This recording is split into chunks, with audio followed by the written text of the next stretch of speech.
And welcome to the latest and greatest from Step Brother Sports, part of the Hockey Podcast Network and the Bills Mafia Buffalo fan base platform. We're now proudly also sponsored by Rich Brow Brewing, located at 5 South 20th Street in and it is going to be Richmond's premier Buffalo Bills backers bar coming this season for the 25-26 NFL season. So extremely excited for all these new partnerships and great things we have coming to us. But you can also listen to us anywhere where you find your podcast. Don't forget to like, subscribe, rate, review, and do all those other great engagement functions you could do for the show. Would really appreciate it on any of the platforms we are on. You can follow me, Chris Maz, on social media platforms at CFMAZ and Shawnee V at SV The Don NHL and on YouTube at Step Brother Sports.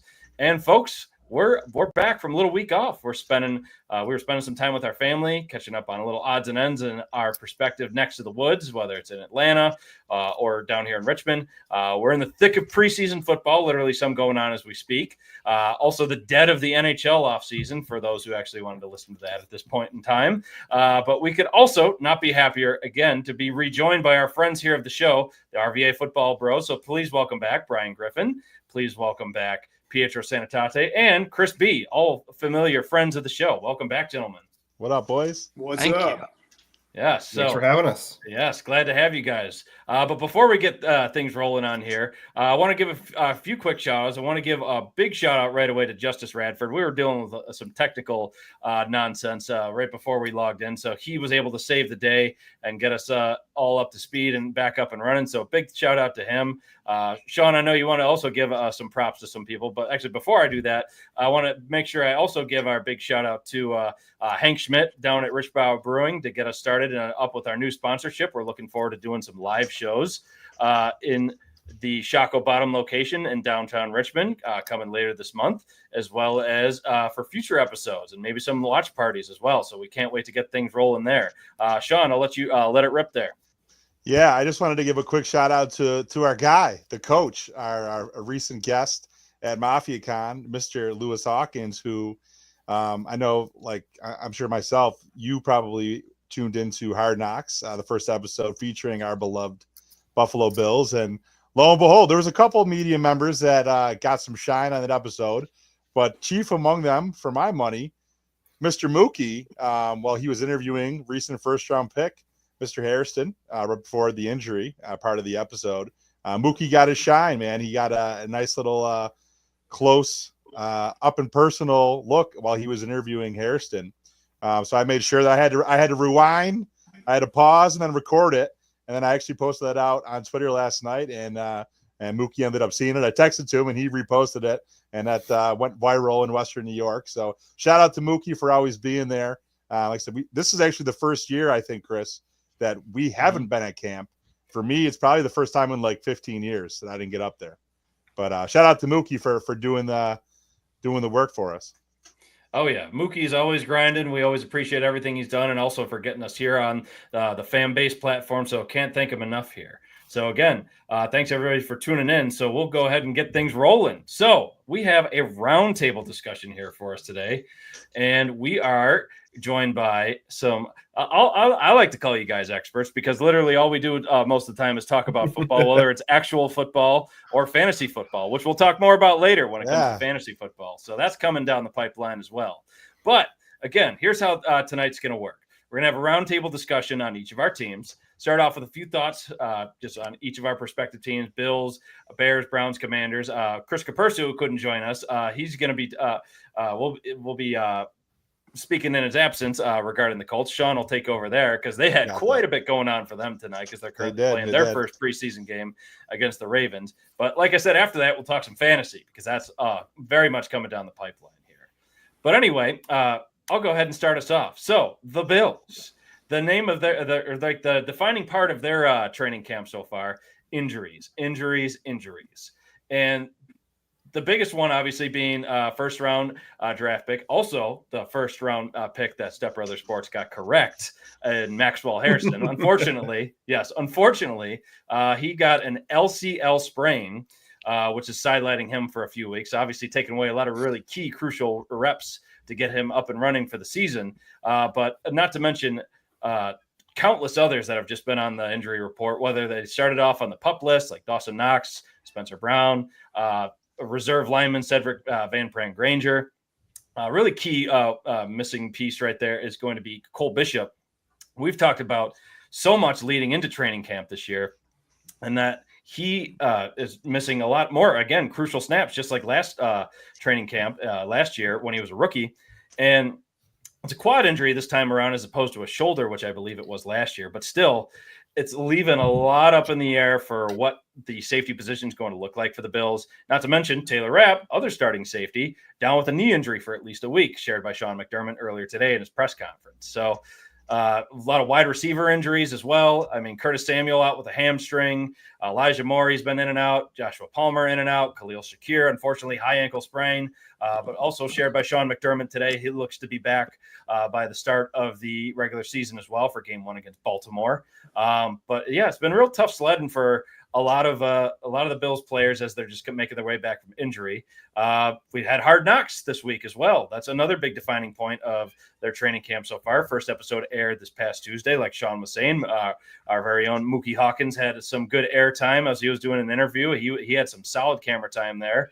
Tre'Davious White, he has been a big focal point of training camp, not only being like a featured part of Hard Knocks as well, but Trey White, he is coming back to the Bills this season after signing with the Rams last offseason and then being traded midseason to the Baltimore Ravens and actually playing against the Bills in their divisional round matchup and having a key play go against him when it was kind of a phantom pass interference call on Keon Coleman that he had there. But at the same time, we were grateful that in some way Tre'Davious White still helped the Bills last year.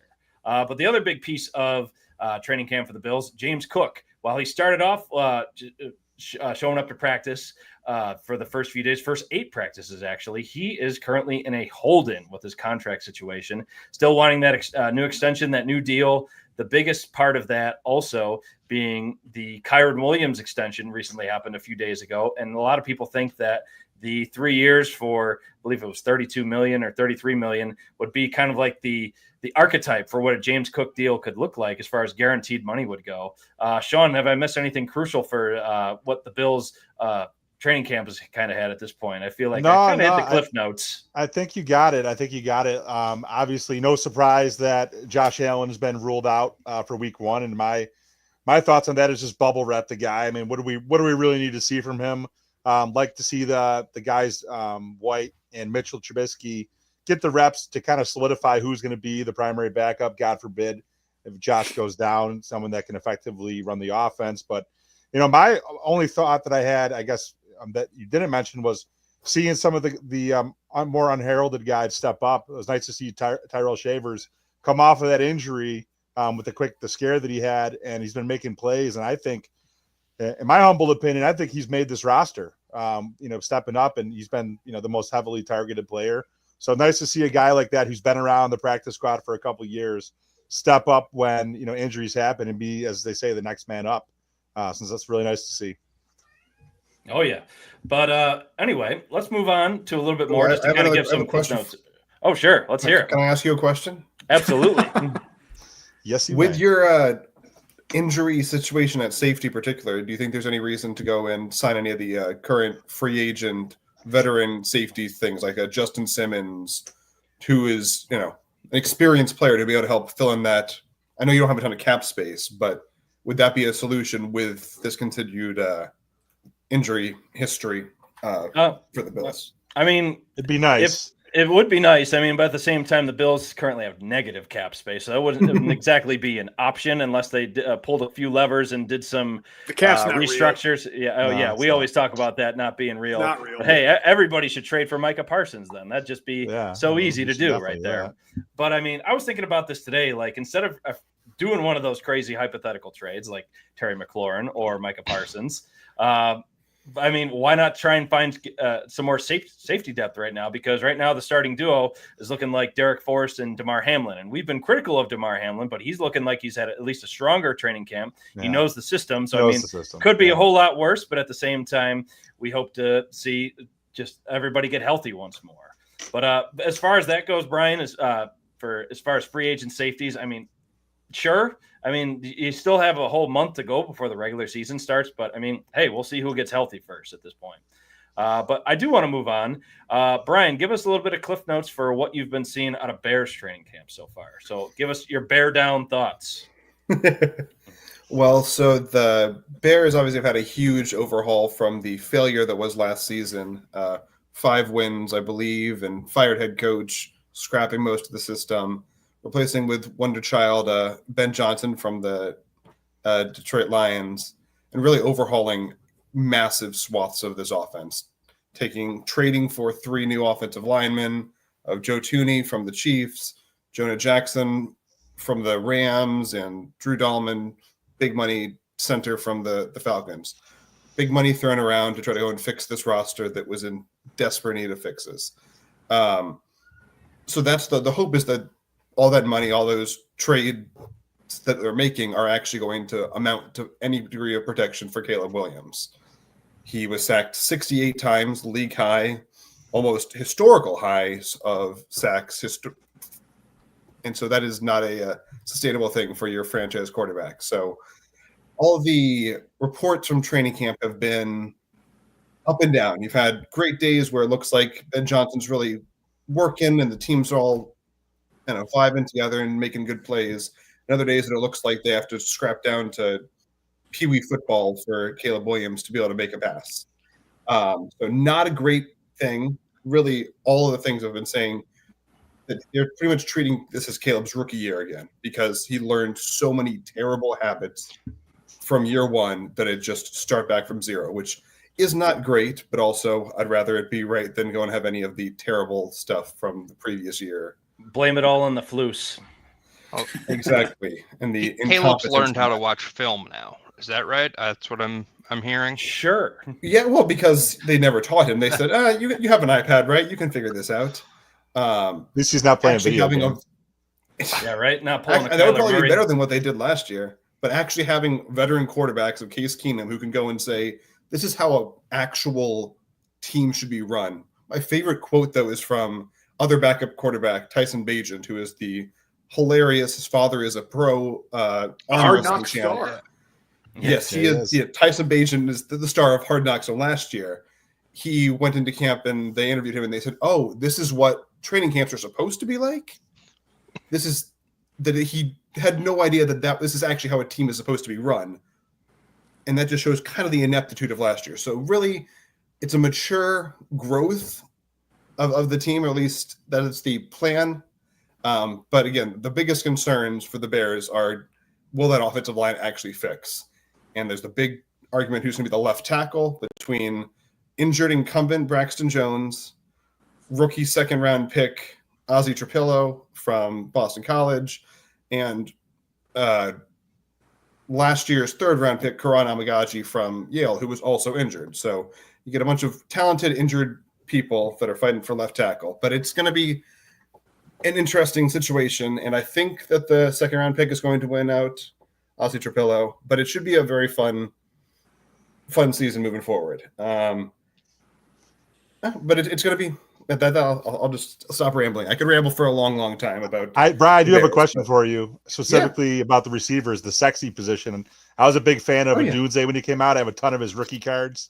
How is he looking so far? Do you expect him to be a more focal point? DJ Moore is an incumbent, really a number one, got paid. How's Odunze look? How are the other pass catchers looking? Yeah, so great question. I think Odunze is primed to have a breakout season. I think that one of the big issues is that he was not cast properly in the offense last year. They had talented receivers of DJ Moore, Keenan Allen, Odunze, but they had them all playing the wrong positions. Like they had Keenan Allen being the sprint the ball downfield for a guy who's in his 30s. That's not his strength. You need to have them play to what they're supposed to be. And so in a mature offense with an actual coach that has some offensive ability, they're actually going to be using Odunze properly as a big body X on the outside to be able to make those plays. And he's been making some great connections with Caleb Williams now that he's getting protection. And they're using DJ Moore and to some degree Luther Burden, another second-round pick, as kind of the move player, the Z receiver that are going to be very explosive and very interesting. So I'm really looking forward, kind of filling that almost Amon-Ra St. Brown role from the Lions is going to be the DJ Moore / Luther Burden, which I think could be really exciting and really tantalizing.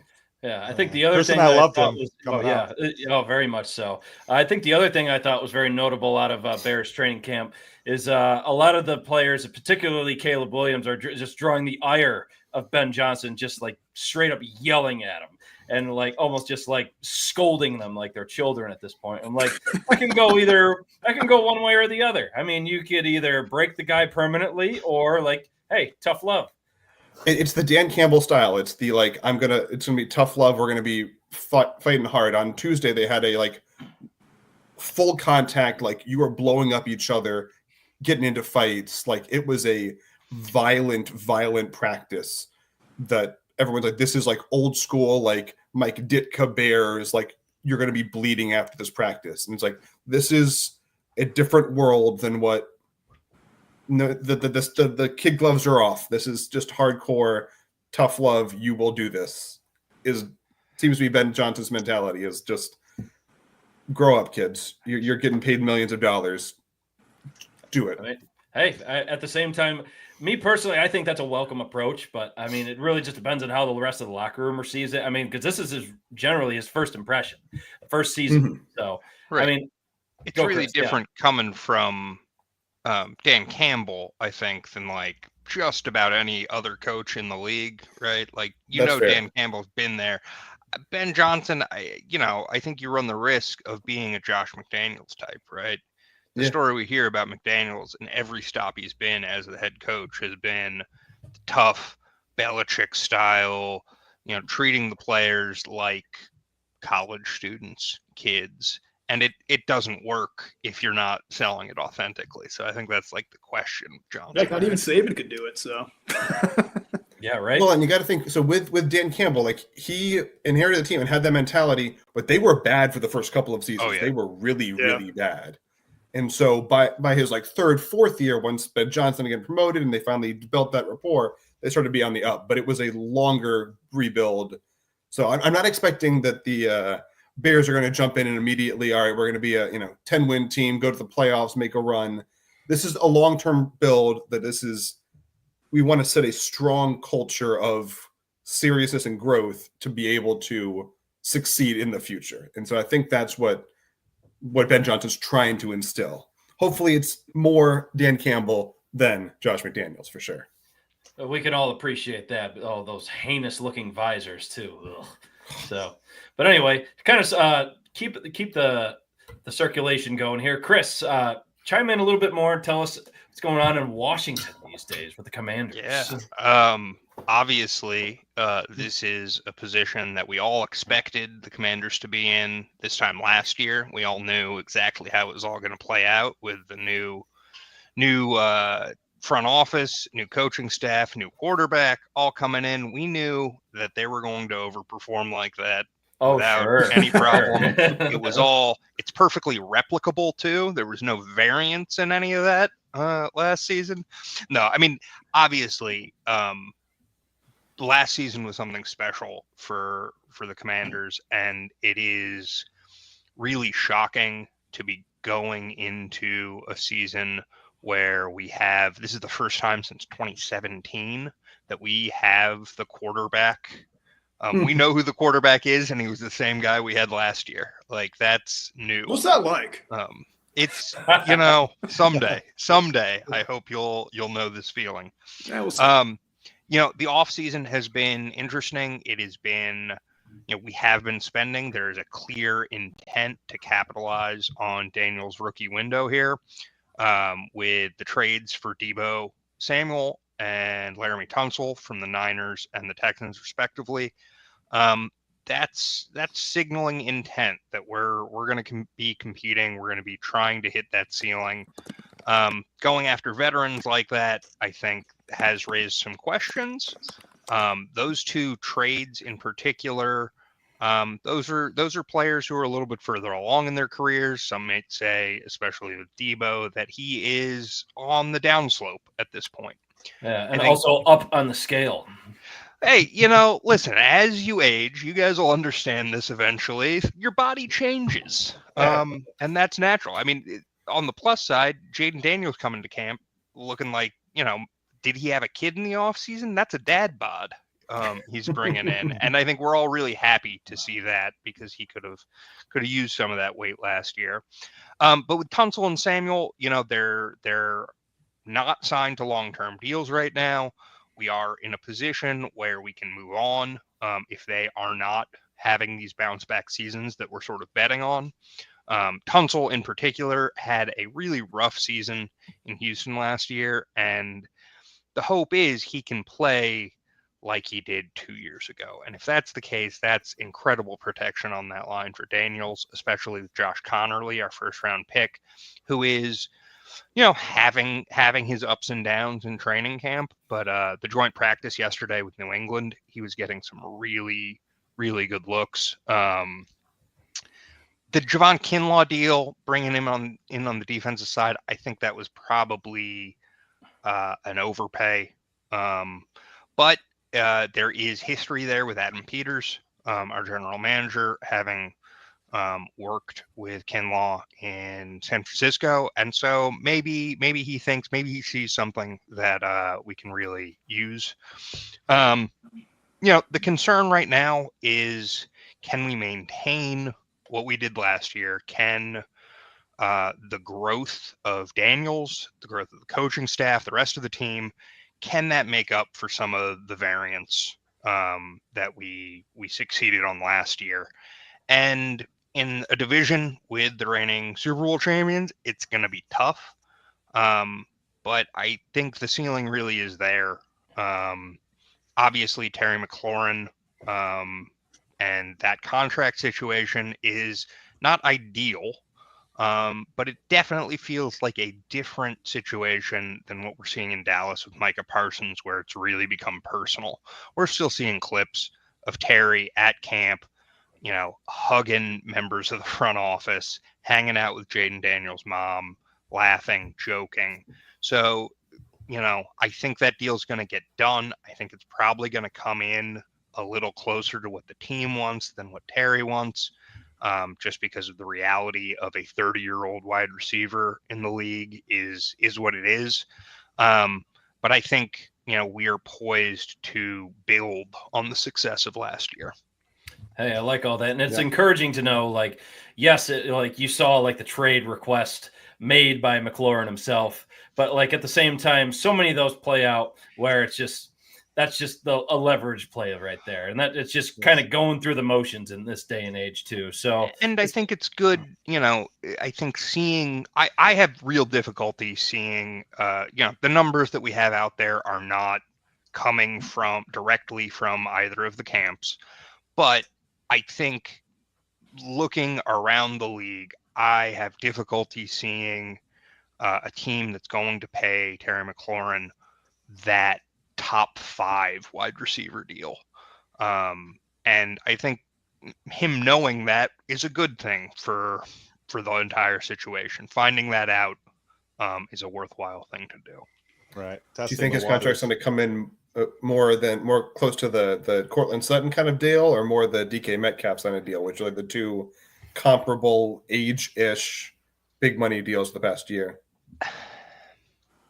What's Terry? Terry's 30, right? 30 years old? Yeah, right. So same age as Cortland Sutton, and then I think a year older than DK. DK got 30 plus mil a year, and Sutton got 26. I think it's probably going to be in that 28, 29 range. But it's also the sort of thing where the cap is only sort of real. Contract values are, magic numbers. And I think I have confidence in Peters and the front office to find a number and make it work on paper so that everybody walks away, maybe not happy with everything, maybe not 100% thrilled, but that nobody's upset. And that, the difference after years of the former ownership group and the various people he brought in, it's refreshing. It's a little scary because there is still that sort of trauma that we're all carrying. but I think we're as a fan base are pretty optimistic. Nice. Hey, Crispy, quick follow-up question for you. I know we talked about this like many months back, but when we let off with the Bills secondary, I know obviously we have those the injuries at the moment, but give our listeners a little bit of background about Derek Forrester and what he brings to the table. Deeper cut than I have, man. I know he got his hand on some balls there, though. He made a bunch of interceptions. I remember that. I think the overperformance narrative for the team as a whole has been really, really true last year on defense in a way that Joe Witt, our DC, is a guy who I don't think was getting much buzz, but we ended up, putting up adequate numbers to, with, I don't want to say sub-adequate, but like guys who you were not expecting it from. And one of the narratives coming out of training camp right now is that our secondary is really kind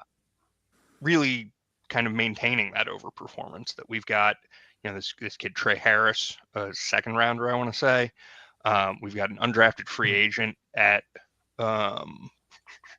corner, whose name I'm totally blanking on right now. Overall, I think the coaching that we have brought in, as like, this sort of kills me inside to say that like Dan Quinn and Cliff Kingsbury are setting the tone in Ashburn. Like, a year ago, I was ready to just kind of write off the season and hope that Jaden Daniels could succeed somewhere, because I did not like the Quinn hire. I did not like Kingsbury. But it's pretty clear that both of them learned from their previous less than successful stops about the sort of the soft side of the job, not the X's and O's, but in managing that locker room, managing the relationship with the front office, with ownership. And the vibe is just, it's as good as it's been for any DC sports situation in a long time. I mean, hey, you still have 2 championships under your belt as a DC sports fan. But hey, shout out to Matt Whitfield, again, friend of the show, also on the Sports Brew podcast, who I've had some collaborations with, pointing out DK Metcalf, $32.5 million a year. Woof. I don't know how sustainable that's going to be in Pittsburgh. But then also pointing out front loading that contract will be key for getting the money for Jaden in the future, which I think is absolutely true. Yeah. And I think the hope is for a 2-year sort of guarantee with Terry, where if he overplays, then we'll give him another couple of years. If he wants to walk away and get paid somewhere else, fine, but only guarantee the 2 years so that we have the option to say, you know what, this has been great, but we've seen that drop off, and now it is time to be paying Jaden, and we've got to figure that out. So I know that's right. Well, Pietro, are you ready to give us some nihilistic views here with Cleveland? How many quarterbacks do you guys have? Let's see. Well, they always said if you have 2, you don't have 1. I don't know what they say when you have 5.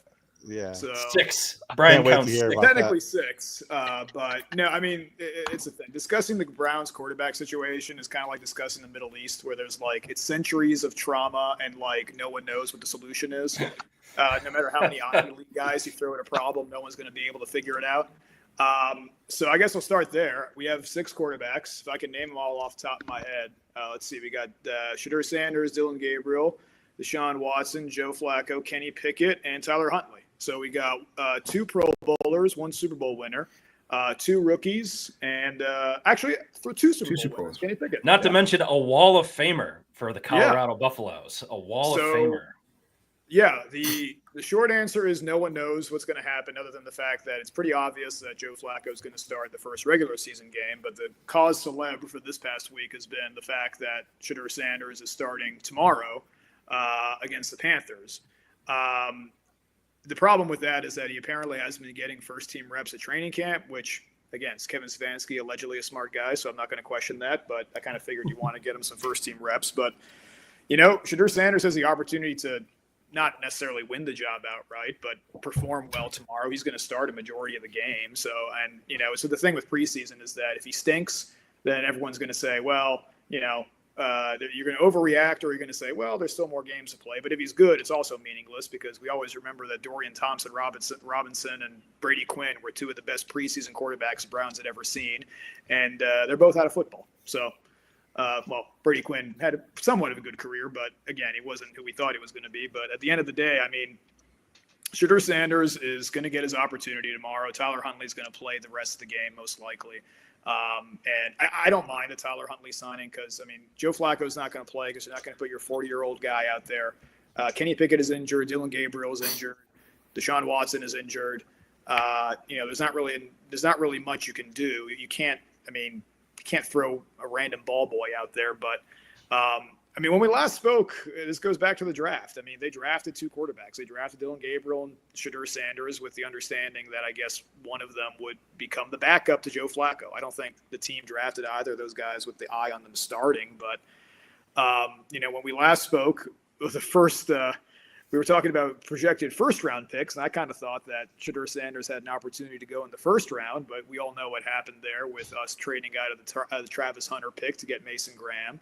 So now I get to cheer against every team playing the Jaguars this year. You were so despondent. I was very upset. When we were all watching the draft heartbroken. If you recall, fantastic. I have a video of you where you were lamenting the Josh Allen pick. Hey, we're all true. Fans know nothing. I will gladly wear that and just be infinitely wrong about just how I felt about that. Yeah, but still, I felt Mason bad Graham's for you. Our guy. So we're gonna see what happens. I mean, they drafted a not a flashy guy. They had the opportunity to get the football version of Shohei Ohtani, but I don't know. I mean, it's hard to say how he performed here with the Browns. I think he's probably going to have a good career with the Jags. But I mean, even now, I just saw that Trevor Lawrence was complaining about the fact that he wanted to play cornerback when he was probably a better wide receiver. And so we'll see how that works out. But in any event, cheering against the Jags this year, much like Perso. So that's fun. But with regards to our rookies, they drafted, I think they had 6 draft picks. So they took Mason Graham, who slots in at defensive tackle, which apparently is an important position for Jim Schwartz. And so we'll see what Myles Garrett does with him in the center. Myles Garrett re-signed, so that was fun. That was a fun 3 days where he was bad-mouthing the organization on every outlet that would let him on. That was cool. Everyone enjoyed that. He paid all the money. Then it fixed everything. Yeah, he made all the money, and then he did an interview where he was like, oh, yeah, I know what the Browns are doing at quarterback. It's a secret. And then apparently the secret was, well, they paid me a lot of money, so who really cares who's playing quarterback? So that's the first round. Second round, we managed to get one of 2 great Ohio State quarterbacks. So we managed to pick the one that promptly got himself arrested. So hard to say where that went out, where the character analysis came out in the draft room there. But, is there any clarity on discipline or a timeline for any of that? No. Well, he hasn't signed his contract. He's the only draft. I think he's the only draft pick that hasn't signed. And so, I mean, from a negotiating standpoint, the Browns are sure as hell not going to sign him now. I mean, they will eventually, but this is a good bargaining chip. Just a good decision maker. Right. He's not going to play this year. He's not going to play this year. So whether the league suspends him for the entirety of the year, or whether they suspend him for something like 6 to 8 games and he doesn't play for the remainder of the season just because he is not well conditioned, I mean, he's a bust for this year. So we're not going to see Quinshon Judkins until next year. Then we drafted Dylan Sampson, the other running back. So he's going to get a lot of reps behind Jerome Ford because we let Nick Chubb walk, which, I kind of question the logic behind that. But at the same time, he's looking kind of slow for the Texans. But again, he's probably going to have a 3,000-year season for whatever reason, just to spite us. And then you start talking about the other guys that we got towards the end. So Dylan Gabriel was our 3rd-round pick. There is an allegation out there that he apparently was coveted by the Dolphins, and a lot of teams wanted to trade up to get him. All I know about Dylan Gabriel, outside of the few Oregon games I saw last year, is that he's my height. And the denizens of the internet that don't know me in person, I am not tall. So we'll see how that goes. I mean, he's 5'8", 5'9". Kyler Murray's about 5'8", 5'9", but Kyler Murray has the benefit of being a super freak athlete. So we'll see. Kevin Stefanski apparently thinks this guy was a diamond in the rough, and these guys are the smartest guys in the room to have ever managed a football team, so who can question their judgment? And then fourth round, I think it was the fourth round, we got Carson Schwessinger, who's our replacement for JOK, who's apparently been doing great. He's probably going to be, a big fan favorite. He's a big hulking dude who apparently has an eye for a nose for the football. He's going to be our middle linebacker most likely, and he's going to start. He's going to start right out the gate because we don't have anybody else. And then we got Shador, fifth round. Fell to us. The logic apparently is that why not give it a shot? The belief as to why he fell is that he pissed off Brian Dable in an interview, which is the second year in a row this has happened. Apparently, if you guys remember, Jaden Daniels did the same thing in the Hard Knocks season last year. And so apparently Brian Dable apparently runs the NFL when it comes to who's choosing quarterbacks. Did not know that. So well, he would know because he's choosing so high all the time. So yeah, I mean, good point. Yeah. So the lesson learned here is don't piss off Brian Dable, because then 32 teams will pass on you 5 different times in the draft. So also, if anybody's seen Brian Dable when he's pissed, man, does that guy get pissed off? Yeah, he gets the real guy red. he looks like a potato. So I mean, fine, yell all you want, win a Super Bowl. I mean, I thought that narrative was kind of silly, but regardless, so Sanders is on the roster. He's going to start tomorrow. No one knows how the hell he's going to do. I personally think it's going to be kind of middling. He's playing against the backups for the Carolina Panthers, so I mean, this is not the '85 Bears. So he's got to do something. But at the end of the day, I have no idea what the organization's plan is with regards to any of this stuff. I'm assuming the plan is some combination of hope Joe Flacco backs you into the playoffs, and eventually you are in a position potentially next year to either trade your second first-round pick to trade up to get, I don't know, Nussmeier, Drew Allard, some guy that overperforms in college this coming year, and then you've wasted a year of development for the 2 rookies because you drafted 2 rookies for some reason. Joe Flacco's probably not going to be here next year. Who knows what we're going to do with Kenny Pickett. And then, of course, Deshaun Watson, still technically rostered. And he's most likely not going to ever take another snap in the NFL again, but at the same time, that's a big $250 million deal to not start a guy again, but I don't think he's going to play again personally. But so bottom line, nobody knows anything, and the team. Well, the only thing you can probably put your hat on is the fact the team is going to be bad. The method in which it is bad is up to debate. It's going to be an entertaining kind of bad. Like, it's not going to be like a Jaguars kind of like 7-10 kind of bad. It'll be like a 4-13 with several ESPN like roundtable discussions regarding several very contentious events that happen throughout the regular season kind of bad. So that's kind of what I predict. We've already got the standard traditional Cleveland Browns arrest during training camp. So check that box if you guys are playing bingo at home. We've got the quarterback controversy. Check that box. We've got the draft pick that everyone kind of likes. The first round draft pick everyone kind of likes, but you could have had somebody potentially more electric. Check that box. And then you've got a potentially embattled front office and head coach. So check that box. Personally, you're par for the course here with everything. You're, like you said, checking off every single box. Again, I'm telling you, it's like if you look at old newsreels on YouTube about like 1970s, 1980s reporting about the Middle East conflict, it's the same exact thing. Like, nothing changes. Hey, but at least the weather in Cleveland is great. Yeah, everyone's angry and no one precisely knows why. But again, it's going to be an interesting season. At the end of the day, it all comes down to who's going to be under center. And, is Joe Flacco going to play 17 games? No, I don't think so. But then the question is, who's the next man up? The front office loves Dylan Gabriel. That much is clear. Hugh Jackson loved Cody Kessler, if everybody recalls that amazing Hard Knocks episode where he said, "Trust me." Good throwback. Good throwback. Yeah, Cody Kessler is, I think, selling Acuras somewhere in Iowa. I have no idea, but he's not an NFL starting quarterback. So the kid had great hair. Great hair. He was a great guy. That goes a long way. But yeah, I mean, Joe Flacco's not going to play 17 games. The team loves Dylan Gabriel, and they love Kenny Pickett. They traded for Kenny Pickett. I think it was a 5th round Super Bowl winner, Kenny Pickett. Yeah, Super Bowl winner Kenny Pickett. So gloves, and he was integral. Gloves and all. He was integral to that run when they do the 30 for 30 about the Philadelphia Eagles Super Bowl run, there will be a 15-minute segment on Kenny Pickett. But, that's where we are. Again, it's where the season ends up. Like I said, they're not going to be good, but I think the biggest question is what do they do with Stefanski and Andrew Berry? I mean, these are two guys that were at least the yes men to potentially the worst trade in the history of organized sports, if not in the history of commerce. I think you probably put the Deshaun Watson trade up with trading the island of Manhattan for a sack of beads. At the end of the day, it's a one-for-one comparison, personally, but, I think ownership's probably behind them because they know they took the fall for that. And at the end of the day, I don't think they're going to get fired if they have a bad season. But how do you look at a guy that's got – I mean, Stefanski's already got a losing record, and Andrew Berry hasn't had a first-round draft pick in 3 years. And it's hard to judge. The draft picks he has had have not been great. I think they've had maybe 1 or 2 Pro Bowlers, JOK, who's never going to play football again most likely, but that's not Berry's fault. But, the rest of the draft picks haven't exactly been stellar. But, that's where we are.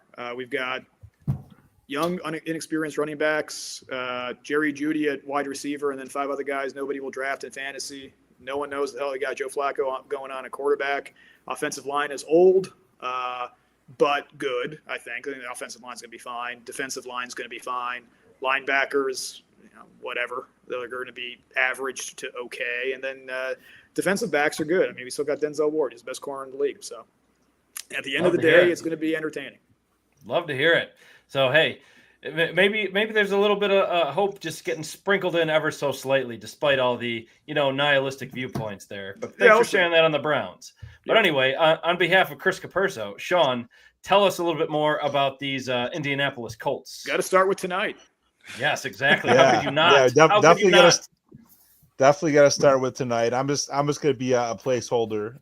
So Shane Steichen comes in. I believe this is going on his 3rd season as the head coach. And the Colts are a team that they have a good amount of talent on both sides of the ball. I would say that from my research and reporting that I've – If I could interject one thing, I have had a great comment just regarding Kenny Pickett. A friend of the show texted during this.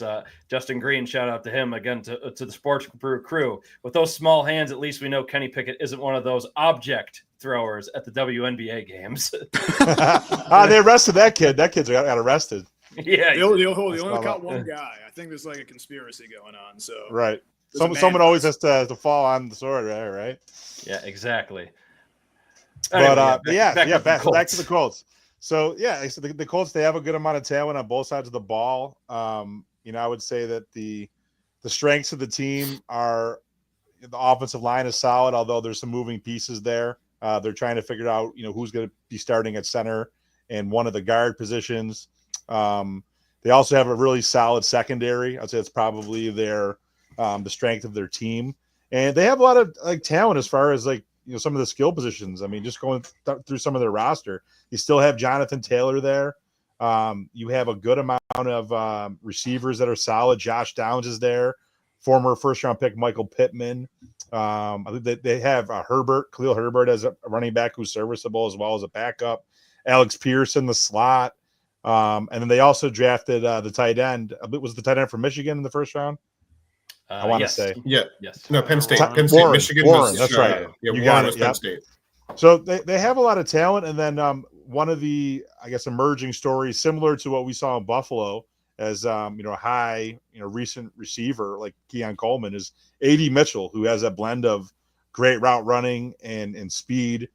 His hands have been a little bit of a question, but he's making a lot of plays throughout camp. And so the main storyline going into Colts camp is obviously at the most important positions, QB, where you have A-Rich, so Richardson, who was drafted 5th overall out of Florida and has, by a lot of accounts, has some head issues as far as is he committed? How is he? Which we've talked about on this pod in the past. And then Daniel Jones comes over in the offseason, and the two of them are basically set to kind of duke it out. And Daniel Jones obviously has a lot more experience and has run the show like he did with the Giants under Dable. And funny enough, I tune in to watch the game, preseason game number 1, and A-Rich gets the start, drops back, first pass, gets blindsided by a free blitzer. Now, if anybody who hasn't been following the Colts, he's had some issues with his throwing arm being a righty throughout minicamp and OTAs. He had soreness, which has kind of lingered into training camp. And the guy gets blasted by, like I said, a free runner and goes out of the game on his first drop back. And the reports are that he might have fractured a finger, or some kind of a right side dislocated finger. So there you go. So that probably is going to take him out of the running. I don't know how much of a chance he really had to be the opening day starter. I think at this point, Daniel Jones was always going to be the guy.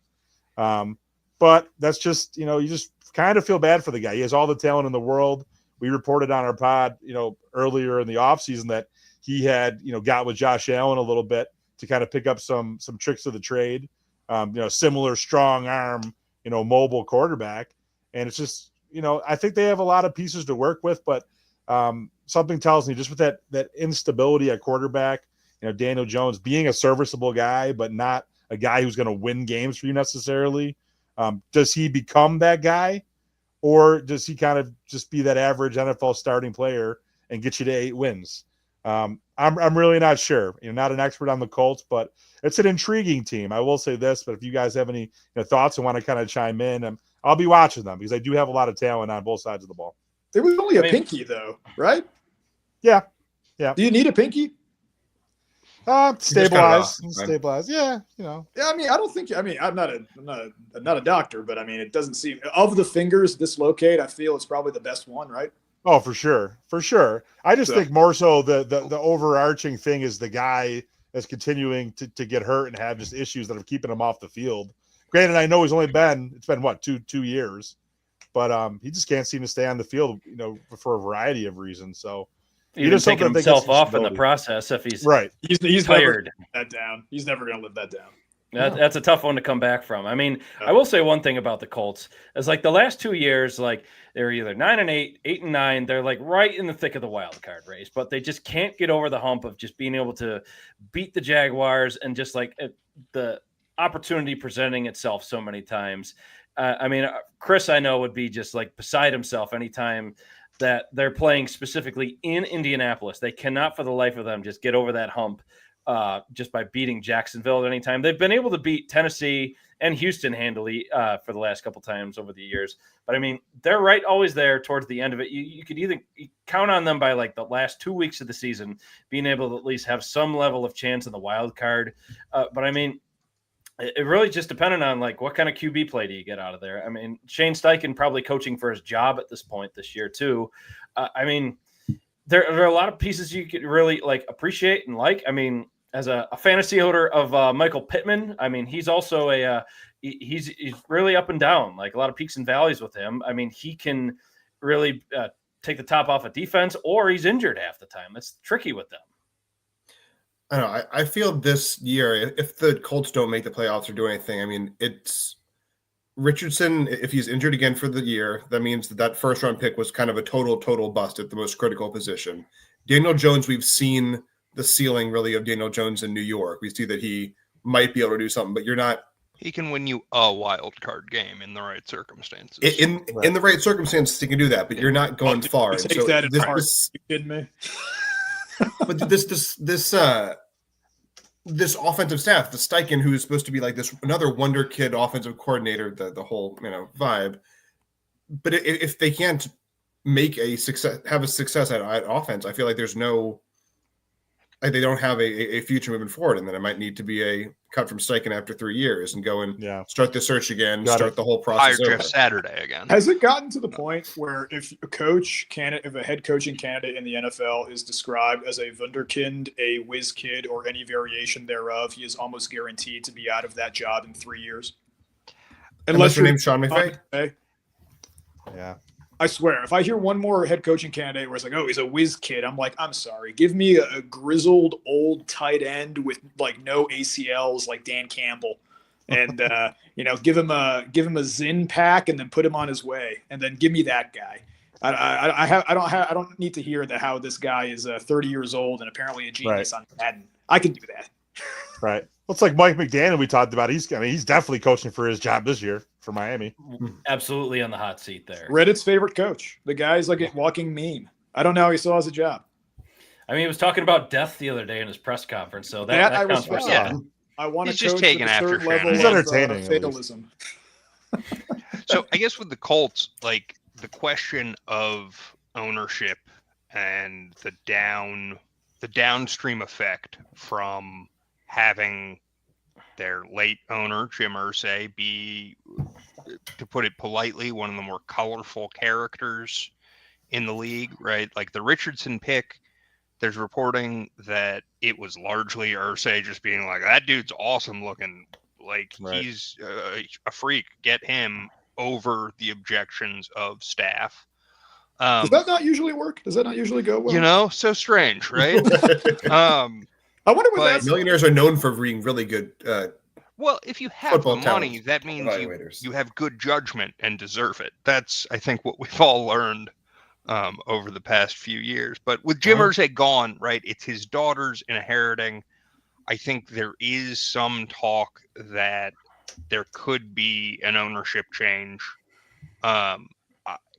If I were in a position like that as a coach, as an exec in the front office, it's really tough to like know which way is up. If ownership is now 3 daughters of a notoriously erratic guy who you had to kind of deal with for years. So I smell a sitcom or an HBO. I mean, because that sounds awesome. that actually does sound pretty good. Succession Part 2, NFL version. I'd watch the hell out of that. I would watch hey, that, definitely. Hey, script writers, do your magic right there. I'm about to say hey, that's my idea. I Trademark, I PM. claim the IP on that one. No one can steal that idea. yeah, all 833 viewers right there. There's got to be a script writer somewhere in there, right? Chime in. So, yep. Honestly, just keep the same cast too. Have Brian Cox play like Jim Irsay, and then honestly, he'd be great. have him appear as a Force ghost in the background every now and then. Yeah. Now to kind of just change gears a little bit. Thanks, guys, for obviously going on those deep dives on each of your teams. I was very insightful. A lot of stuff we personally haven't seen and just heard from in quite some time. Just especially like it's hard for us to all just keep in touch in general. Obviously, like texting's here and there, but like just getting this type of interaction with each other is always great. But again, to kind of circle back onto the fantasy football discussion. So many of us are either in one league or 2 leagues together at this point in time. So, and again, with it being that season, I kind of want to talk about like who might be some potential great picks for each of our squads on here. And we could even circle back to the Colts again as a team once more.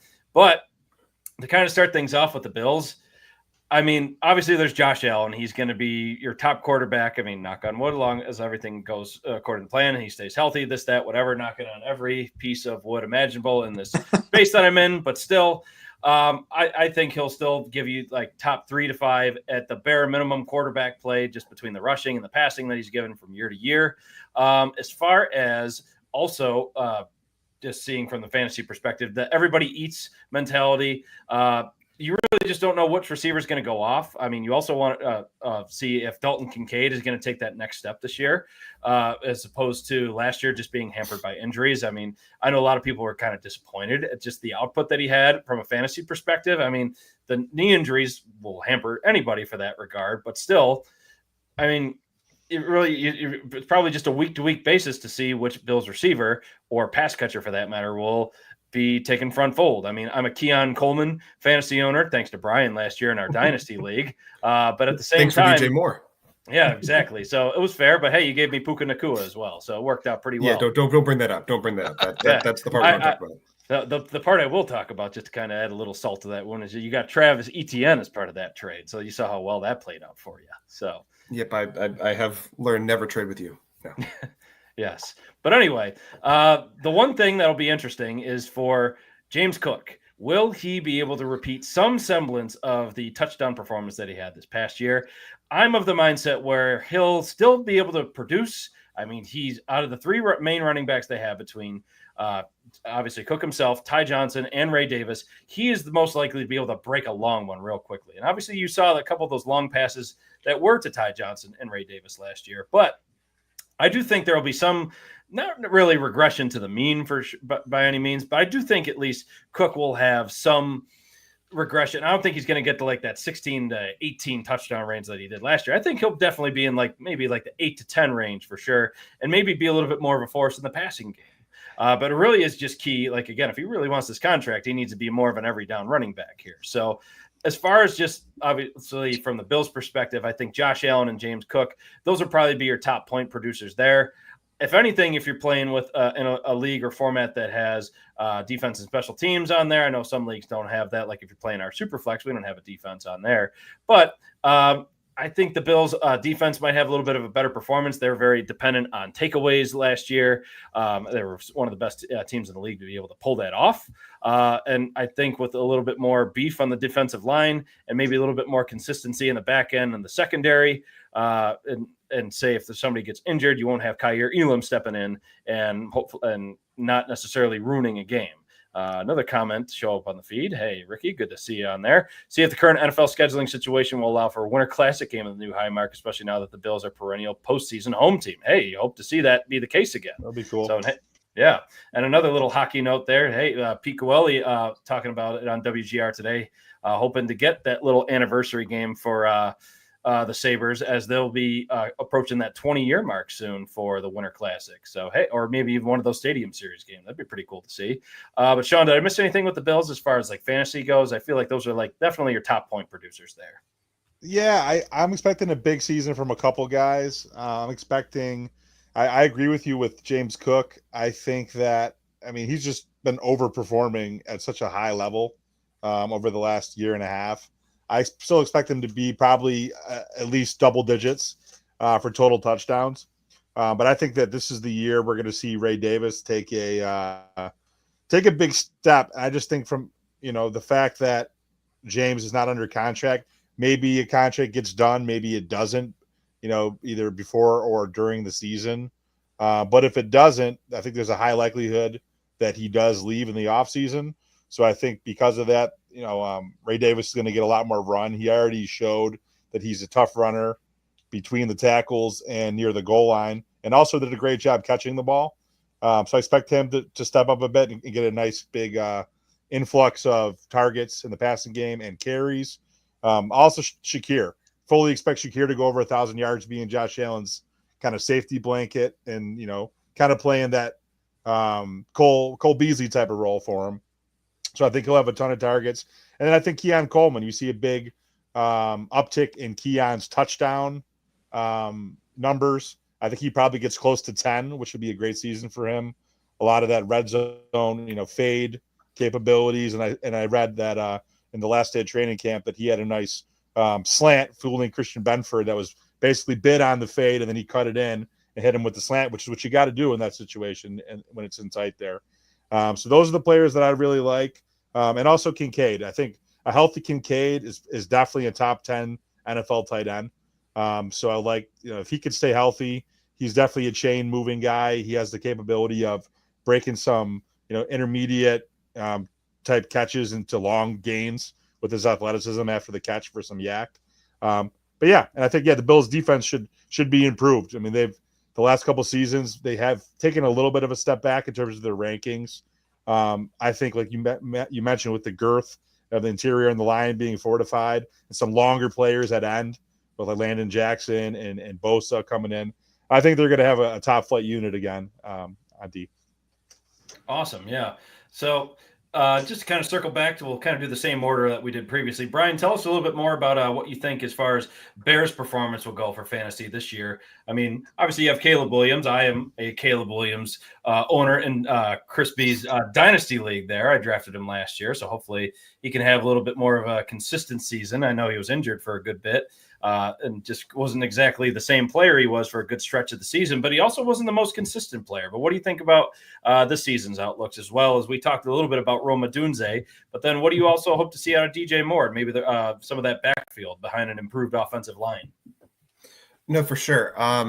So we start with Caleb. I feel like, obviously the team runs through the quarterback. It is really a matter of how well Caleb and Ben Johnson's offense really click together, and if he's able to be the trigger man with a great array of receiving threats between not only DJ Moore, Odunze, Luther Burden, but also the two tight ends of Cole Kmet and then the first round pick from this year, Colston Loveland. What is interesting is on the as much as you want to read from preseason depth charts, they released it as 2 wide receivers, DJ Moore and Odunze, and then 2 tight ends on the base listing depth chart. So the rookie Colston Loveland being just as highly rated as Cole Kmet, both a little bit different vibes. Loveland being more of a receiving threat, Kmet being a little bit more of an inline blocker. But I think that really indicates they have a great faith in Colston Loveland moving forward. And I think that, to me, as a receiver, I think is one of the greatest, sneaky picks for the Bears to be able to have a really good season, because he is a big time receiving option, especially in the red zone.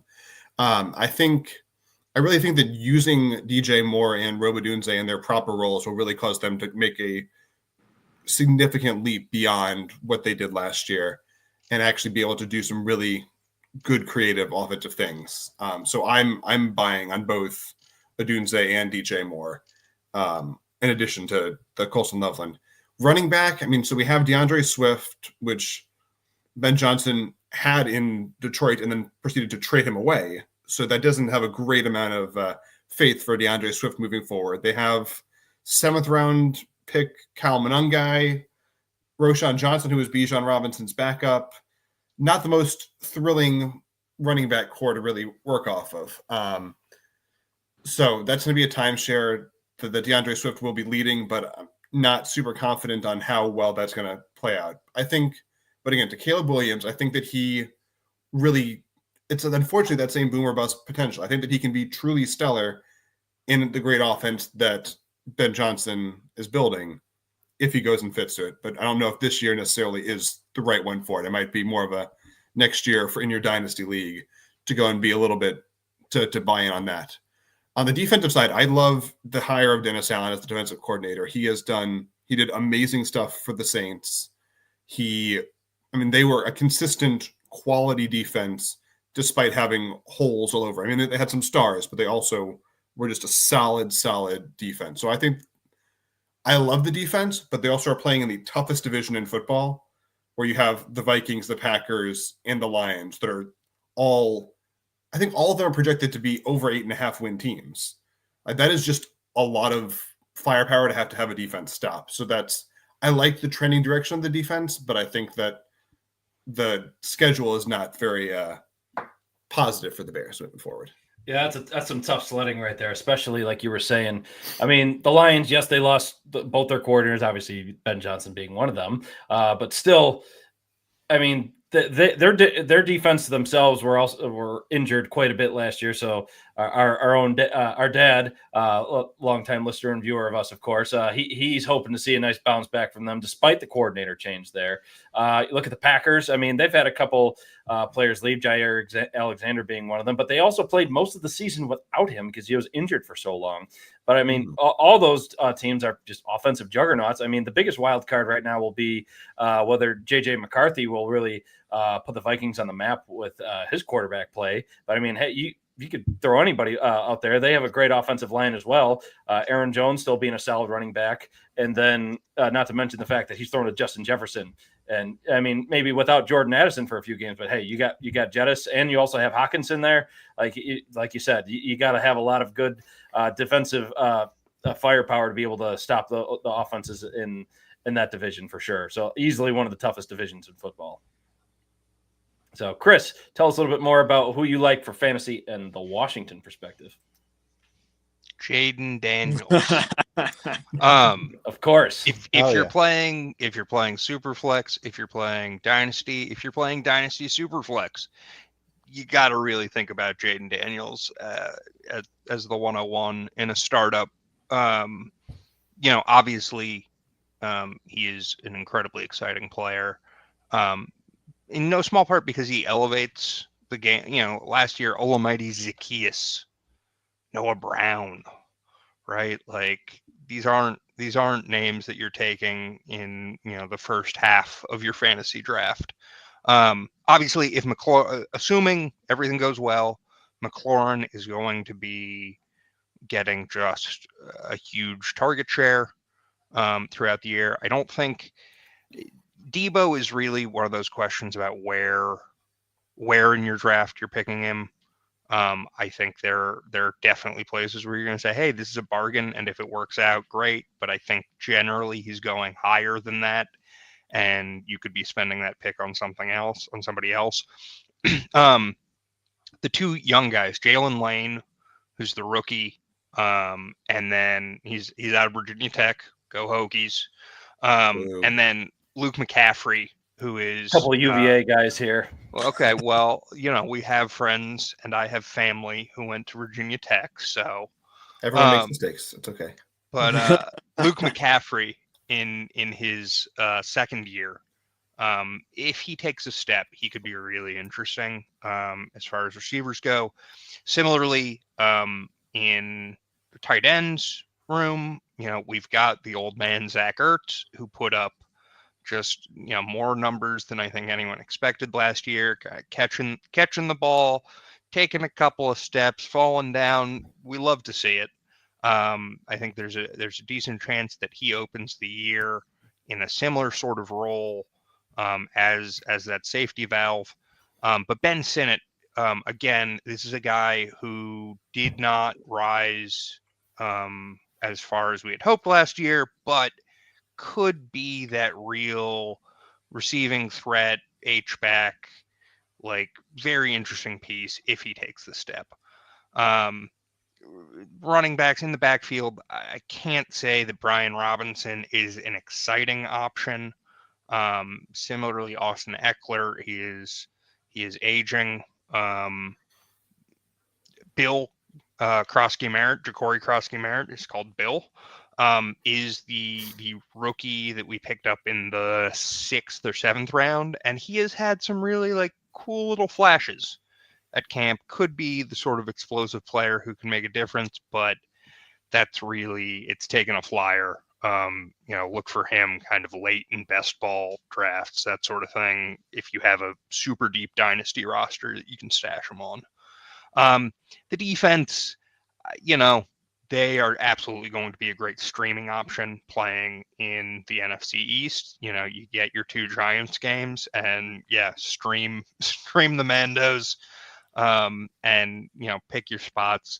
I think if the secondary gels and Kinlaw and the D-line additions And overperform. And Lattimore doesn't fight anybody. Lattimore's gonna get in fights. That's part of why we brought him in. It's the attitude is part. Where of does the that show up appeal. on the stat chart in fantasy? Well, listen, in my heart. I can't really say that I have an IDP league draft coming up in a couple of weeks. I can't really say that I'm gonna go and seek. I mean, Frankie Luvu's gonna rack up tackles. And he is just a blast. Bobby Wagner. These are good guys. They aren't necessarily going to put up the flashy performances, but there'll definitely be the games. Also, don't forget to mention Von Miller. So, yeah, I don't, Which reminds me, in Brian, your Superflex League, I need to change my team name from Von Miller's Chicken Farm to something new. So, yep, no longer as relevant. Yes. There will be interesting places where you can look at the Commanders' defense as a really viable streaming option throughout the year. All right, moving right along, Pietro. I know you mentioned a few, at least, salvageable parts of that Cleveland Browns offense. So tell us a little bit about what you think would be some good streamable options in fantasy for Cleveland this year. Yeah, the Browns are like an old Buick. There's some salvageable parts that all cost exorbitant amounts of money. But chief among them, honestly, our best fantasy guy at this point is probably Myles Garrett if you're in a league that does the individual defensive guy, because he'll get a sack a game. Heck, I think I drafted him in one league last year. But dude, if you're drafting Browns, man, I don't know what happened to your draft board, but it's not going well. I mean, if you're drafting Joe Flacco, good luck. He might be a good guy to pick up when everyone's injured by week 8, but he might be one of those guys that's injured. So who knows? The only guy I think that that's probably going to be drafted on most, if not all teams, is Jerry Jeudy. I mean, Jerry Judy's our one offensive star. I think he had that amazing game that we lost against the Broncos last year.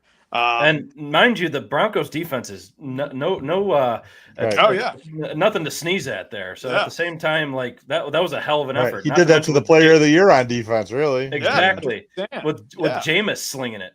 Yeah, man, that was a great day. That did not end well, like most. But yeah, man, Jerry Jeudy is going to be the guy I think most people are going to end up drafting. And then you got, so I always fall into this pitfall that I think everyone else does with David Njoku, who I love. David Njoku's great. He is the Kyle Pitts of the AFC, where I try to talk myself into him every single year that this is going to be the year. I think he's on year 8 now, year 7 or something. This is going to be the year. I could not agree more with that sentiment because I've been a David Njoku owner for several years now. Same. So yes. He's always there in like round 7. All the good tight ends are gone. Somebody reached for Travis Kelce in round 1. And so you're looking at David Njoku. You're going to talk yourself into him. You're going to be like, oh, well, who else is going to take targets away from him? They drafted Harold Fannin, who's only a rookie. He's not going to play that much. Kevin Stefanski loves his tight ends. So you're going to get David Njoku, and then he's going to get 4 touchdowns and 750 yards, and you're going to be like, okay, that's actually not that bad. So Jerry Jeudy and David Njoku are the 2 guys. I mean, as far as quarterback goes, like I said, if you're drafting Joe Flacco, it's because everyone else got injured. As far as running back goes, I mean, Jerome Ford is our lead back, which is not ideal. But sounds like a good bye week pickup, if anything. He's good for 1 80-yard touchdown run every 4 games. That is like, those are the advanced metrics on Jerome Ford. Nobody fact checked that, but that's what it is.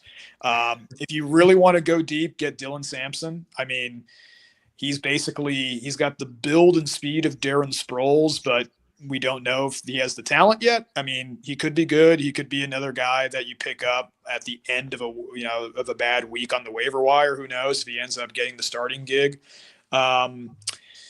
As far as other skill position players, Cedric Tillman, apparently everybody says could be a really good, big-bodied possession guy, but man, he is always injured, and he just has not lived up to the expectations. He was great last year before he got injured for like a couple games, but one guy who I think, this is like a deep cut, but there is a dude, I think his name is Luke Floria, who's like potentially destined for the practice squad, but everything I've seen online about him has been like he's from Kent State. I think Kent State. Everyone is like he's going to be the next Julian Edelman, or he's going to be the next Wes Welker, which is just a very fancy way of saying he's a very short white guy that is very fast. Like he's like the consummate gym rat. Great fundamentals. Great Cole hands. Beasley. Insert, like you said, your tiny little slot receiver here. Yeah. And so, dude, I swear, like the best case scenario is that he's this year's like Puka Nacua, where like nobody sees him coming. And I'm sure this is the first time that someone has put Luke Floria and Puka Nacua's name in the same sentence as like an apt comparison. But man, I'm calling it right now. It's going to happen. He's going to be the best. It's going to be the best wide receiver in the AFC this year. But on the defensive side, like I said, Myles Garrett, obviously the best defensive end in the league.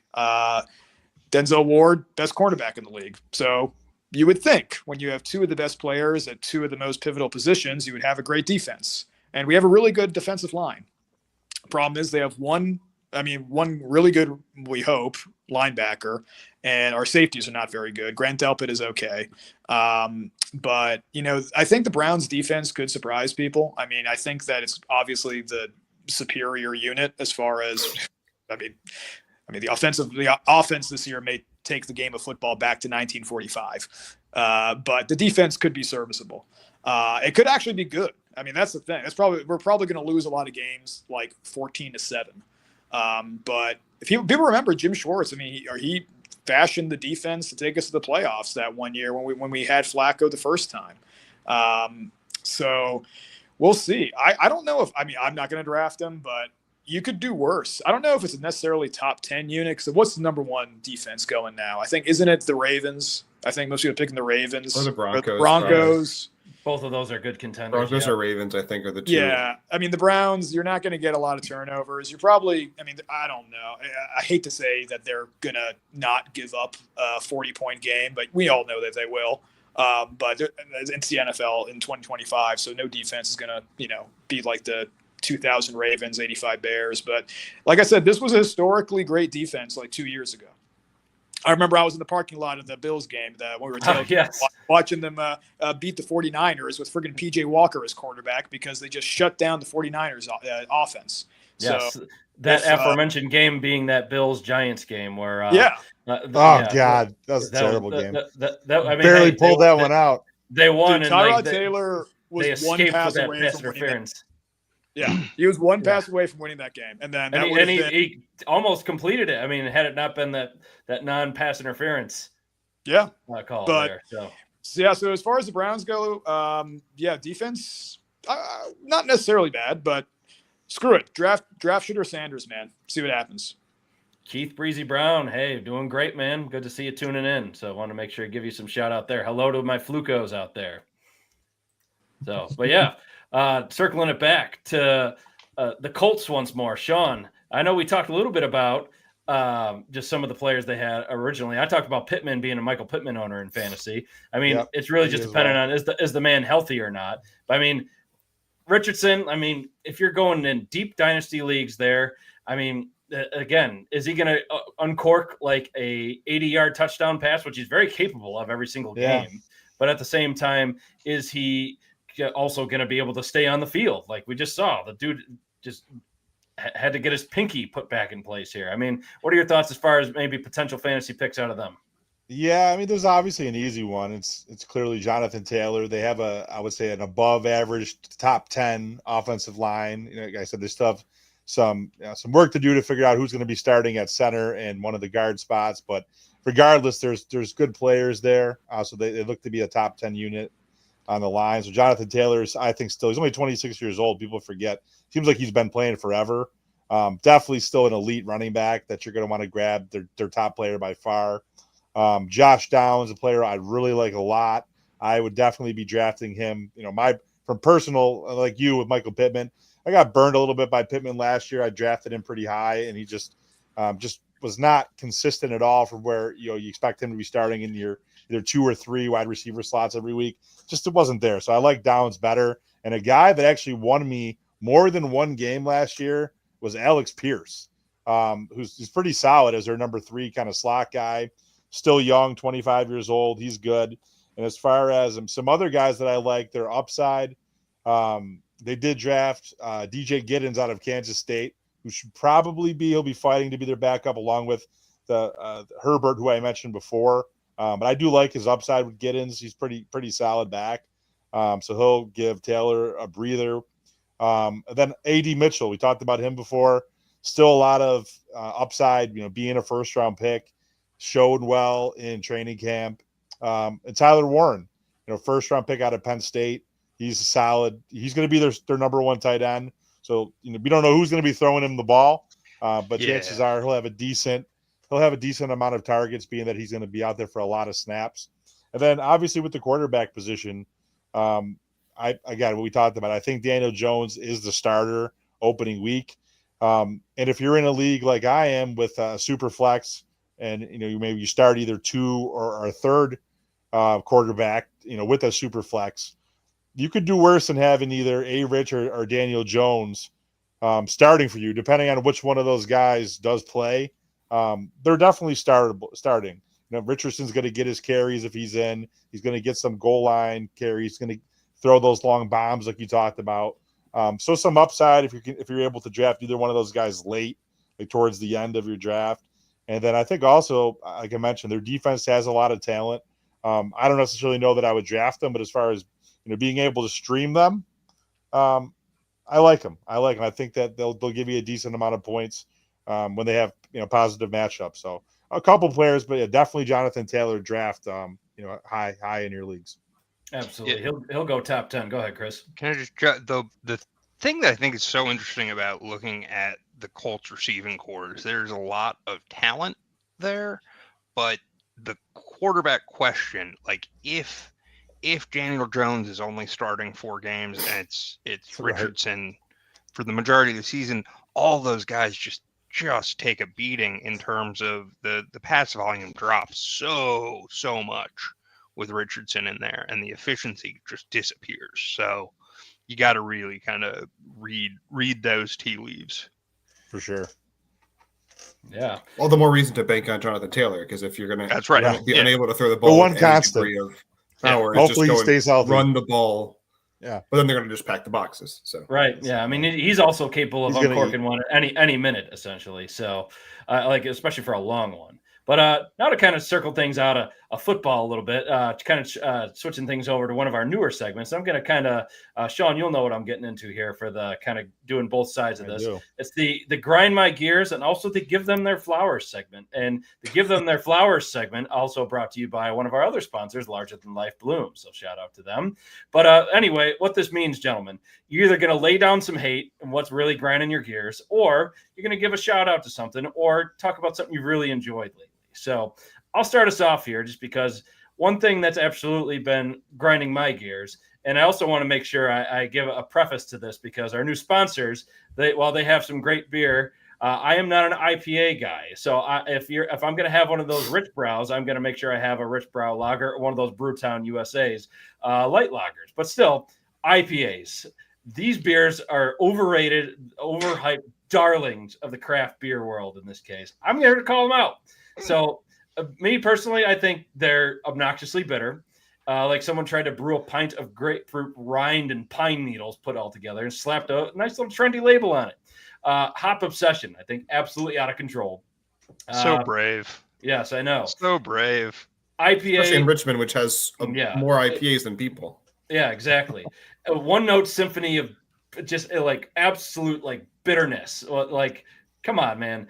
You can't taste any malt or anything like actual beer flavor because it's obliterated by like a hop bomb. So, I mean, like you were saying, like all the craft beer that's out there, like they worship IPAs like it's a second coming of fermentation at this point in time.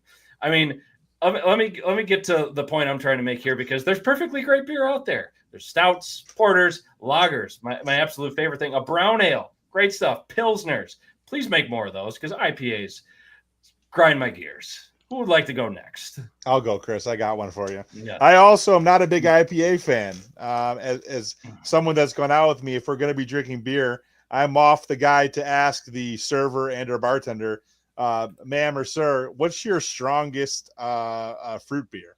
And there's some good ones. There's some 9.5% sours. So that's just happens to be where I go from. I'm mainly more of a liquor guy. I'm a tequila guy, but as far as my gears, grind my gears segment, Chris, I a lot of times like to talk about travel related things because I do it so much. What grinds my gears is what the hell is going on with the price of rent-a-cars right now. Like I've tried to rent cars multiple times in the last probably 30 days, and like there was a time not that long ago, in the last 12 months where I could get a rent-a-car for $200-$300 for a week, like all in. And I recently was booking a trip even into Buffalo. And I guess, one of the reasons is I have my guy, I have people that kind of give me insights to these things, but there happens to be a very low inventory in the Buffalo area for rent-a-cars. And they want me to pay $1,000 for a rent-a-car for a week. It's insane. So whoever is, and I guess one of the reasons is people are doing damage to these cars and taking them and either like doing physical damage to the car itself, or they're kind of trashing them. And so there's less inventory available, and they're really causing the price to skyrocket. And it's not just in Buffalo, it's kind of across the board. So that kind of grinds my gears. But to give the flowers, so shout out to LTL Fantasy Florals. I want to give a quick shout out to the before mentioned Mookie, how he got his little shout out on Hard Knocks on national TV. Very cool. And also I wanted to give flowers to NFL Films and Hard Knocks because I really thought that they did a great job showing in that episode what it means to be part of Bills Mafia. I thought they did right by us, and I thought it was a great first episode. So shout out to those guys. Keep up the good work. You're muted, Chris. Oh yeah, rookie mistake there. I'll also, again, just kind of circle back, just to add some positivity, give my flowers to our new sponsor, Rich Brow Brewing. We're looking forward to doing a lot of great live events coming up in the next few months throughout the season. It's going to be a great time. But Chris, Pietro, Brian, do you want to lay some hate or give some flowers? I can take giving flowers. I'll do the more positive direction. I'm not ready to go and start hating on the people, because the love is really to the Buffalo fan base. I have been up to Buffalo every single football game I've been to, minus one that I went to in Washington with you, Chris, has been in Buffalo or been a Buffalo Bills game. And the Bills Mafia has been a incredible family, incredible welcoming, even though I was rooting for the other team many of the times. It was a crazy, insane, but good at the same time. Like, I felt rivalry, but not hatred, in the same sense that if I went to Philly, I'd be dead. That would not be the case in Buffalo. So I just give huge props into that loved community, Bills Mafia vibe, because they have been incredible. And so the fact that this is the second time I'm on a Bills podcast to go and really support Bills and Sabres, all Buffalo stuff. But props out to I think the best fan base in sports, or at least in football. Well, hey, you hear it here from outsider's perspective. That best fan base in football. We can't agree more there, Mr. Brian Griffin. Pietro, it looks like you had some thoughts there. Well, I mean, with regards to the best fan base, I don't know. I don't know. The Browns obviously have been through way more than the Bills, I would argue. Even though you guys lost 4 Super Bowls in a row, you also made 4 Super Bowls in a row. Can you imagine what would happen if the Cleveland Browns went to the Super Bowl? I'm pretty sure like the aliens would come down, the world would end the next day. So I don't know. I think we put up with way more than you guys, so I think we definitely take the crown as far as that goes. The fact that there are still Cleveland Browns fans in existence is a testament to the insanity of like sports fandom. There's literally no reason anybody should be a fan of this team. Intestinal fortitude, to say the least. Like, the fact that anybody shows up to the game still is just the model of human endurance. I have no idea. I mean, if I wasn't born into this, I don't know why the hell anybody would choose to be a Browns fan at this point, other than if you're a sadist. But that's separate from, okay, things that annoy me. Well, the Browns annoy me, but in a fun way. Trying to think. Oh, okay, let's go with a nice thing that I enjoyed. I saw the new Naked Gun movie today. And here's the thing. Studio comedies have been dead since like The Hangover. And that came out in like 2009 or something like that. Yeah, that's old. 16, 17 years ago now. Yeah, the last like good studio comedy I think was like Neighbors. Maybe the one with Zac Efron. And Seth Rogen. Yeah, maybe that one. So it's been like maybe a decade. And I saw it today. I was looked for an early showing just because I felt like it. It was great. It was fantastic. Liam Neeson, man. He's hilarious. Like they managed to pick a guy that pulled the goofy straight man act just like Leslie Nielsen did. So if you haven't seen it yet, highly recommend. Show Hollywood that people still like fun studio comedies. Things that grind my gears. I'm going to see if I can think of something like that won't get me in trouble, because I know that this is technically broadcast to other people other than you guys. I don't know, a really innocent one that was bothering me the other day, because I was in Charlottesville recently, and you know how there's a Jack Brown's burger joint? It's one of those burger places that sells fries separately. That just bothers the hell out of me. I don't know why. And Jack Brown's is a great spot. Like it's a great spot. Props to those people that make it on like the sainthood for their beer wall, by the way. Oh yeah, absolutely. Yeah. It's a great spot. I go there. It's really enjoyable. The tat has like one of the best beer selections ever. And I know we're being nice in the event that somebody's watching this and they want to be a sponsor. Sure, give us money, great. But at the same time, fix the pricing structure for the fries. Just include them in the price of the burger. Like, what is this? What are you going to do? Charge me for ketchup next? Where does it end? So that's the thing that bothers me. Love it. Chris, feel free to lay some hate or give some flowers. Can I like take a middle road? This is like a thing that made me sad. Ooh, all right. Way to end us on a downer here. Well, listen, I'm gonna say this into the world. I apologize if it comes true. Watching Hard Knocks the other night, I agree. Fantastic Like, this is it's a team that's going to have just a ton of heart, charismatic as hell, like a fan base that obviously we've heard that y'all are great. Putting on Mr. Brightside and going into but all the talk of heartbreak is over. This is the Bills' year. That's like walking under a ladder with a black cat in front of you. That feels like it's setting up for just awfulness. And I think they should have reconsidered doing that, because that song. Can I add one thing to that? I was watching that episode on HBO the night it aired, and I remember this segment when they did the Mr. Brightside thing. I kid you not, this is 100% true.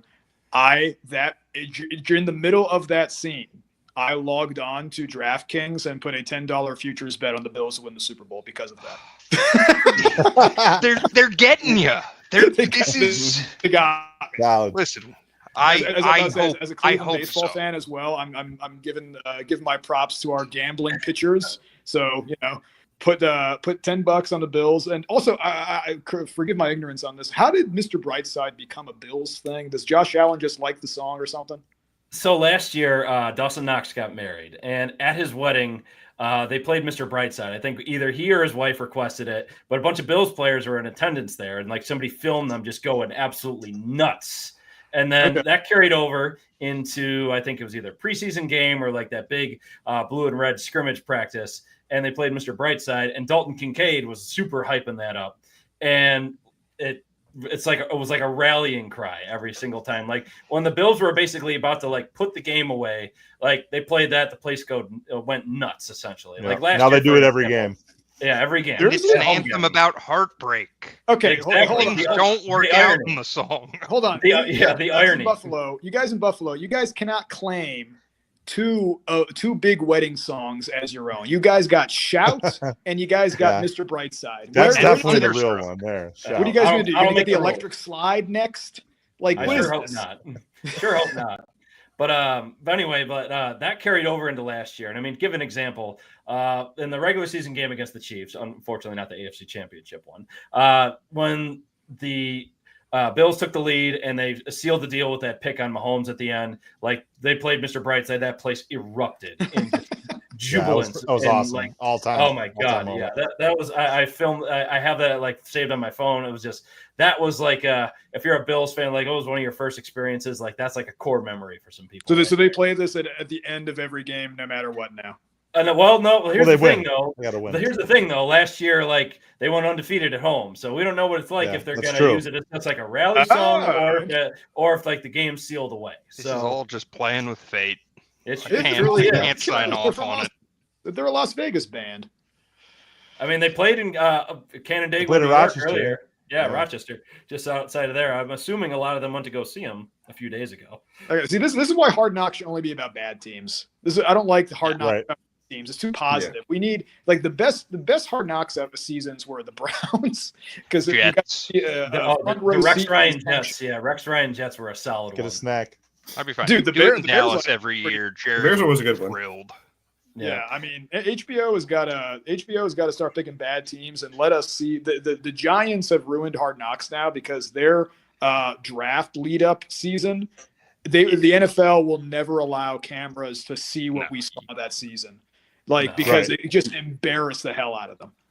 Yeah. Oh yeah, like that's why nobody wanted to do it. Like the Bills were like, fine, we'll do it. They're very close to the vast as an organization, so that's why people are like, whoa, They were voluntold essentially. So I mean, but hey, you get to see the Browns again in Hard Knocks because they're doing the AFC North. That was last year, wasn't it? That was last year. Yeah, I think it's NFC. NFC East. Yeah. Washington's going to be featured on it. Yes. Oh, they're doing the in-season one. In-season's so tough to follow. I think it's just too much content. Yeah. But to give my flowers. Thank you for having me. Grinds my gears. I don't like when people are bad about responding to fantasy football emails as a commissioner.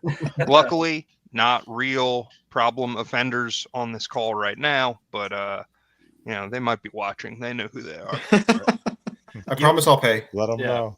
Shame. Yes, I got to give you my dues as well. Got a free agent draft tomorrow night. Yes. So. Wait, people are drafting already? Seriously? Oh Oh, yeah. that's way too Yeah, early. We're on our second Dynasty. draft of the offseason. Oh. Yeah, So we you did got our. This is our at least 3 or 4 dynasty. torn ACLs from Yeah, it's been Right. drafting, you know. Yeah, That's why we people- have 32-man It's like- rosters right now. It's Right. so early. Yeah. I mean, we just did our rookie draft. What, a few Yeah. weeks ago already? A month ago. Yeah. And then we got to do contracts over between now and September. It's elaborate. When you're in the 4th year of a dynasty league, it's a totally different beast. It's true. Yeah, but to kind of put a bow on this one, to all 1,022 viewers. So thanks for tuning in, folks. So yeah, on all of our platforms. So again, thanks for tuning in to listening to us ramble about each of our teams, give a little bit more perspective of just besides the Bills, you hear a little bit more of what's going on around the NFL here. But again, from us, that like I said, thanks for tuning in. For next week, Shawnee V, you can catch us revisiting our friend from the Shenandoah Valley, again, Mr. Riley Reed from Q101 and More 96.1 to talk a little bit more about JMU football, as well as getting a little bit more of his takes on the Bills and what he hopes to see this season. He is going to his first Bills game ever. He's going to see the Bills Saints Nice. that last game in September. So shout out to Riley Reed of Q101 out in the Shenandoah Valley. So, but again, for us, that'll do it for us here. Shawnee V, any parting thoughts? No. Thank you guys for coming on. See you soon in person. Hopefully we'll go to the brewery. We'll go to Rich Brow. Yes. Shout out to Rich Yeah. Brow again for this new great partnership. We're excited to get rolling once more. But at this point in time, everybody, let's go Buffalo. Let's go, Buffalo.